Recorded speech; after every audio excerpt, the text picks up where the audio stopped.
Kwa hali inavyoendelea sasa hivi kwenye gumzo la mpira nyumbani, ni Simba kuliheshimisha taifa.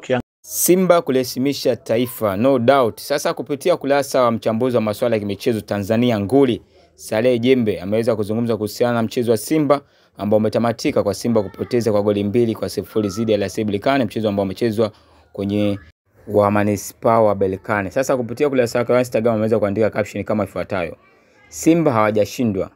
Simba ni gumzo hasa, hakuna jingine linaweza kuwa gumzo kubwa zaidi ya Simba katika soka kwa kipindi hiki, kwa kuwa ndio timu pekee kwa ukanda wa Afrika Mashariki, Kati na Magharibi iliyo katika finali za CAF upande wa klabu. Mechi ya kwanza ya CAF sisi wamepoteza dhidi ya Berkane kutoka Afrika Kaskazini. Mechi ijayo ni nyumbani Tanzania. Simba imepoteza kwa mabao 2-0. Si machache lakini si mengi ya kuwazuia kushinda na kuwa mabingwa wa Afrika.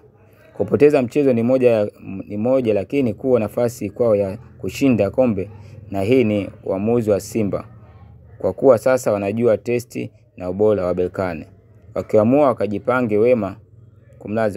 na wakajipanga vyema inawezekana, lakini muhimu lazima kuendelea kutambua na kujiandaa, huku wakijua hata ugenini bado Berkane bado ni mpinzani bora. Sasa haya ndio maneno ya Saleh Jembe kupitia kurasa yake ya Instagram. Lakini moja kati ya vitu ambavyo wameweza kuzungumza ni kuhusiana na kwamba Simba kupoteza kwa goli 2 si machache lakini si mengi ya kuwazuia kushinda na kuwa mabingwa wa Afrika. Sasa haya ndio maneno ya Saleh Jembe kupitia kurasa yake ya Instagram. Lakini ukiachana hivyo, wameweza kuzungumza kuhusiana na Simba kutesti ubora wa RS Berkane, kuwa kwamba kwa hivi sasa Simba shajua ubora wao kwa wapi na ni watu gani wa kuweza kudili nao ili kuweza kuwa mabingwa wa kombe la shirikisho Afrika.